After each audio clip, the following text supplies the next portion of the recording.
Welcome to Parenting in a Tech World, a podcast that aims to help you make sense of raising kids in the digital age. In this episode, we're going to showcase the top 5 most dangerous apps for kids. Some you may know, some you may not, and some may honestly surprise you.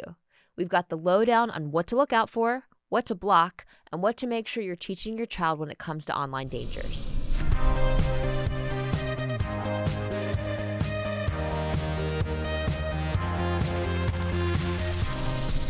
So these days, it seems like new apps are popping up constantly. We're seeing posts in PITW like, does anyone know what this app is? Does anyone know this app?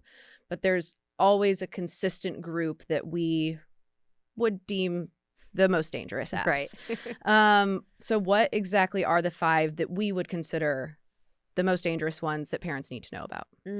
Here we go. You ready? I am.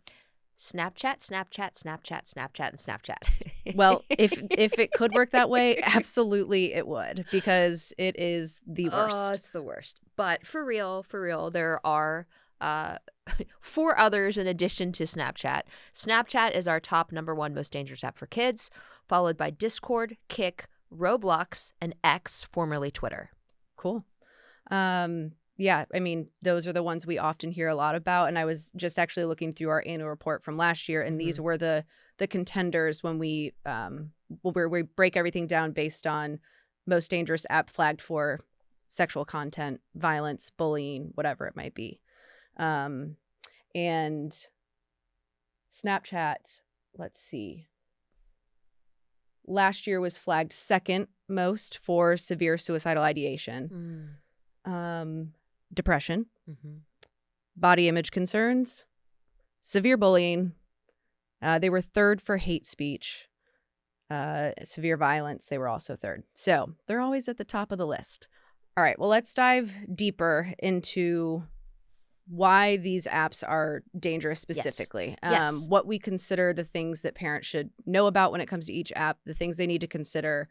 And, let's keep it going strong with Snapchat. Start with them. Okay, here we go. Why is it the most dangerous app? Well, it has Snap Maps, which show your child's real-time live location to anyone they're connected to. Not so much a problem if they only have 3 trusted friends. More of a problem if they're connected to 200 people, some of which they don't know. Yep. Which leads us to the second problem with Snapchat, which are drug deals. Drugs are able to be bought and delivered to your home as easily and quickly as a pizza.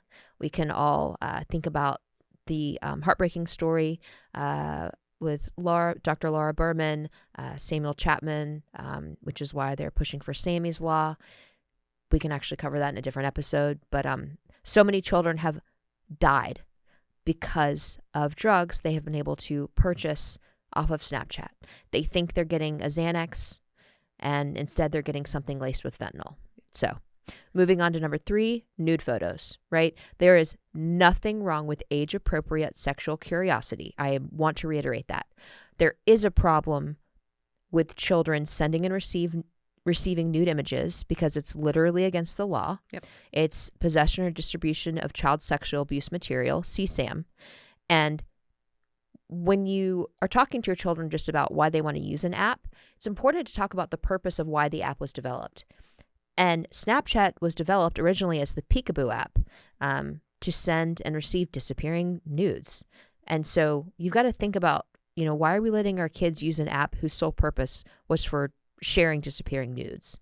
Like, that's not what we want to be teaching our children. And the thing is, there's probably a lot of parents that don't know that about Snapchat because it was so long ago that it was built that, if they have kids who are just now using Snapchat, they just know it as Snapchat, and it's meant to send disappearing photos to your friends. I mean, Sam, it's so fun and friendly. Yeah. It's like close to neon yellow. Yeah. And there's a cute rounded ghost. Yeah. How could it be bad? Yeah. Even Spiegel really thought about all of the things. Yeah. So anyway, the Discover tab, I mean, it's like an in-app browser connecting you to anything you might wonder about. Yeah. And the content moderation standards are, as the kids say, sus.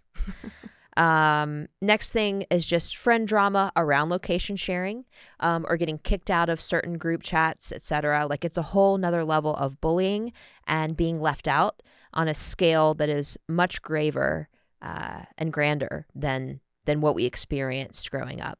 A lot of times kids will go to a place, and then once they get to a place, turn off their location almost in a passive aggressive way to be like, we're all here, you're not, and now you can't see where we are. Like it's really messed up.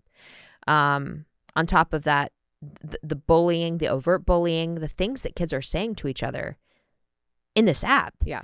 It's no different than what they're saying to each other in other places. But because there's the element of thinking that it disappears, the people who are saying these things lean into the impermanence of it. Yep. Whereas the children who are on the receiving end of these hateful words will never forget them. Nope. I would say finally, although I'm sure something else will come to my mind as I'm talking about the others, is My AI.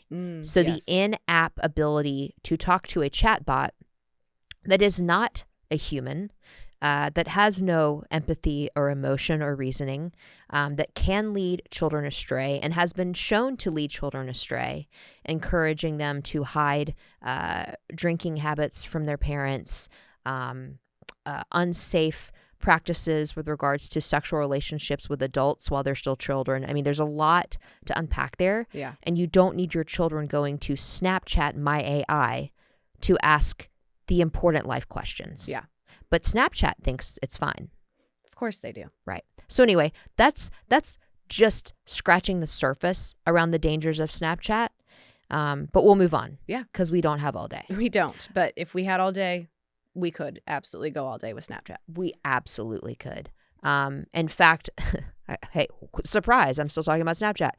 There's actually an appeal that got overturned recently that will, I believe, force Snapchat to turn over records that were primarily confidential in a discovery period that will give the general public even more insight to the actual harms that are happening to children on the platform. So I hate that it happened, but I'm excited that we're going to have more clarity there. Yeah. So more to come. But Discord, let's talk about Discord. Yeah. Second most dangerous app. It's basically just a bunch of chat rooms with strangers. Text, voice, video chats. There are references of drugs. There is explicit graphic sexual content pornography. There's entire servers dedicated to CSAM. That's child sexual abuse material.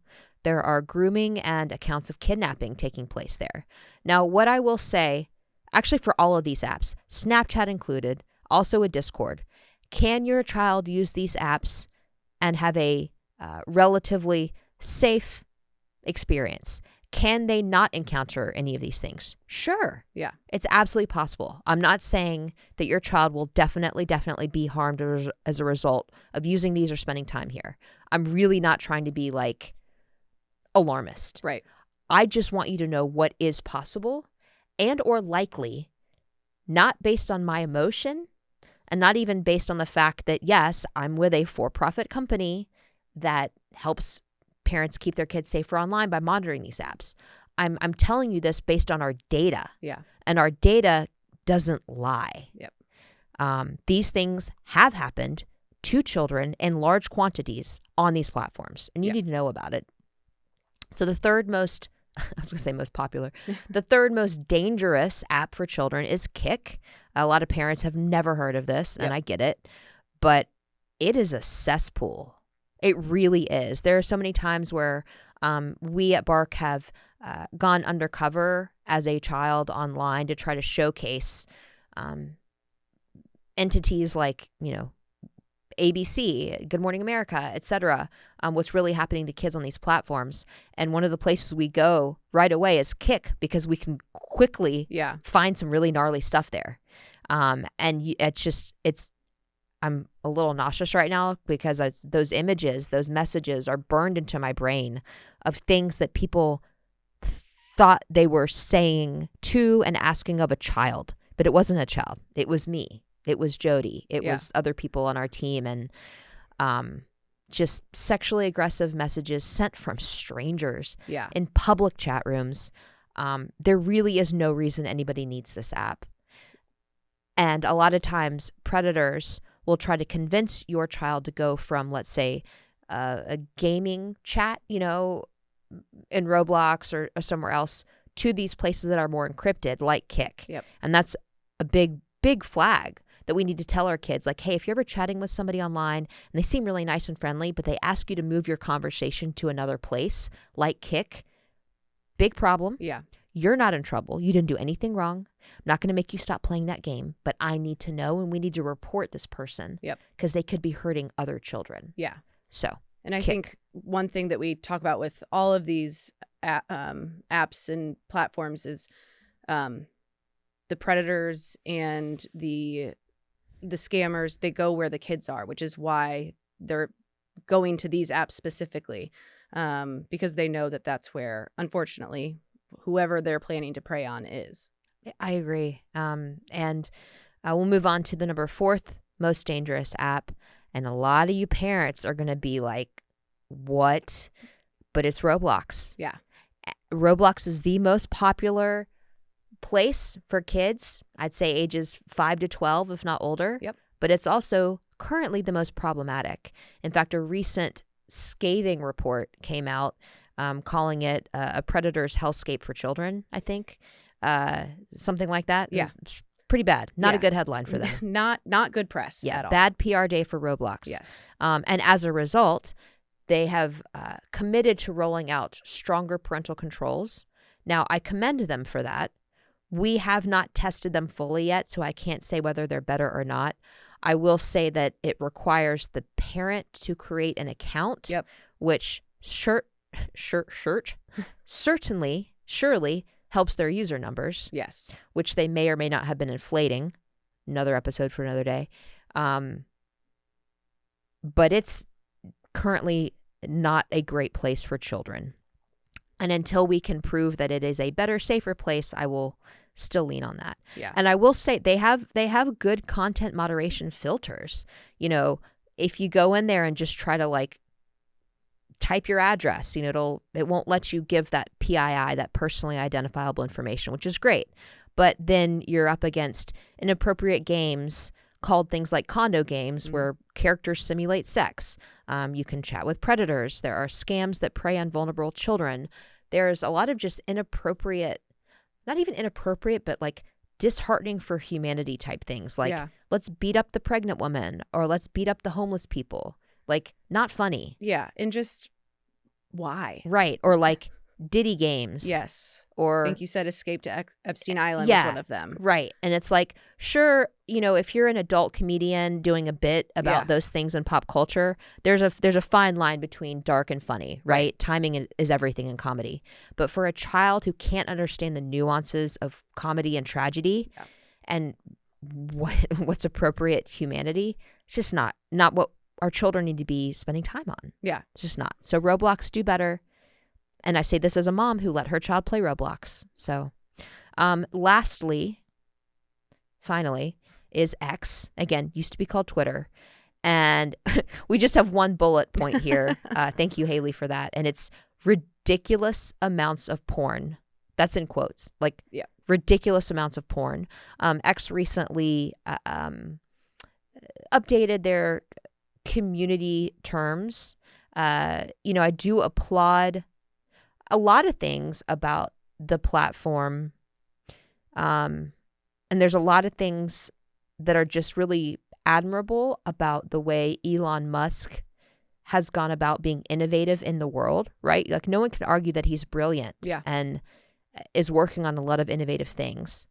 And as a dad, I'm interested to see how he navigates owning a social media platform that does have the known instances of harming children. Yeah.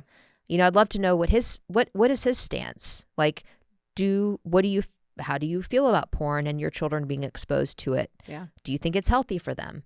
I would say, as a smart man, he would say, you know, probably not. Yeah.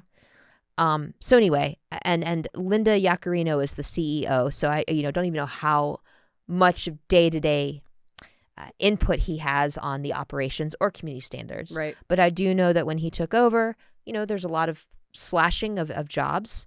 Some of those were part of the content moderation team, which I would argue is not the best place to cut if you're looking to make it a safer place.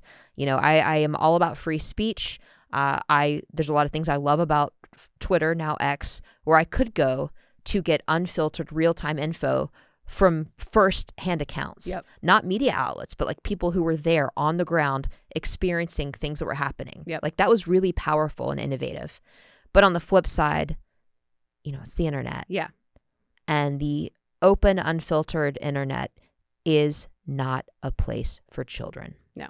So these apps all topped our list in last year's report, which we'll link to in the show notes. Yes. Oh my gosh, yes. I've always wanted to be able to say that. And so it's just, you know, they're flagged for a reason. You know, I think, and I don't know if I mentioned it, but we analyzed 5.6 billion data points last year. Yeah, across over 7 million children's connected devices and accounts. Yeah. So it's not a small data set. Yeah. And it's, you know, I love when this report comes out because I think it really emphasizes what these apps are doing to kids and how much they really are impacting them. And I just think it, you know, it opens up the eyes of parents to realize like, okay, this really is a problem. I was actually talking to a friend yesterday and I was like, you know, we really have to speak to parents who don't understand that this is something that's happening or they have the not my kid syndrome. But we also have to speak to parents who are like, I understand this is happening. Like I know very much that these are the things that are happening in my kids' lives today. So I think just more data and more proof that sure, you know, like you said, we are a for-profit company and our job is to make sure kids are safer online and in real life. But these things are dangerous. We're not just making it up. One of the most powerful aspects of our annual report is the fact that we are one of the only, if not the only, sources of truth of what is happening to children on social media. If Meta, which owns Instagram, Facebook, and WhatsApp, or Snapchat, or TikTok, or YouTube, if any of these platforms, outside of the amount of reports that they make to NCMEC, if they actually showcased what they know in terms of the rate at which children were harmed on their platforms, so much would be different in this world. Yeah. But they're not. I understand why, right? Be a firestorm for them. That's putting it nicely. Yeah. So really, Bark's data is the only source of, it's the only flashlight or spotlight on children's digital signal and what's happening there outside of self-reported instances or instances of where it matters of the law, right? Or in one way to put it that's really hard to hear is, you know, suicide is the second leading cause of death in children in this nation. And before Bark, really the only way we were able to measure how many children were struggling with this was how many children presented to the emergency room each day with either successful or unsuccessful attempts. That's how we were gauging this. And as we all know, when you're at that point of crisis or tragedy where you can't bring that child back to life anymore, it's absolutely devastating and heartbreaking. And it would be, it's powerful to finally have almost like a warning bell, a warning alarm, the dog barking, the carbon monoxide detector go off earlier before a child gets to that place of crisis. And so, you know, when we partnered with the CDC a few years ago, around a study around mental health outcomes in children, like it was so powerful to be able to share that anonymized data with the world to help the world reduce the suicide rate, not only in children but hopefully everyone. So anyway, huge amount of gratitude to Brian Basin, our CEO, for even starting this company, who ironically enough was working at Twitter before Bark. His former startup had been acquired by Twitter and he was working there, and he took a big risk to leave it and start Bark, and I'm so grateful he did. Same. So thank you, Brian. Thank you to our entire team, engineers, data scientists, our customer success team, our team that is handling certain escalated issues that are having to talk to parents that are in crisis. Thank you to 988, the suicide hotline that can help you, whether you're struggling or you have a child or a friend who's struggling. Yeah, just a lot to unpack there. But if you want to know more, we have it all for you in our show notes. Yeah. All right, that's our episode. We'd love to know what you think. Were there any apps that surprised you? Are there dangers that you know about that we didn't cover? Let us know. Obviously, any podcast that is getting off the ground really benefits from likes, shares, subscribes, like all of that, So if you have some time, feel free to throw us some support. But the most important thing to take away from today is just that it's really not a matter of if, but when your child encounters problematic content or problematic people, whether that's in Snapchat or like Block Blast and Pinterest. So have those candid conversations, love on your kids. Don't be afraid to raise your hand and ask for help, and we'll be here when you need it.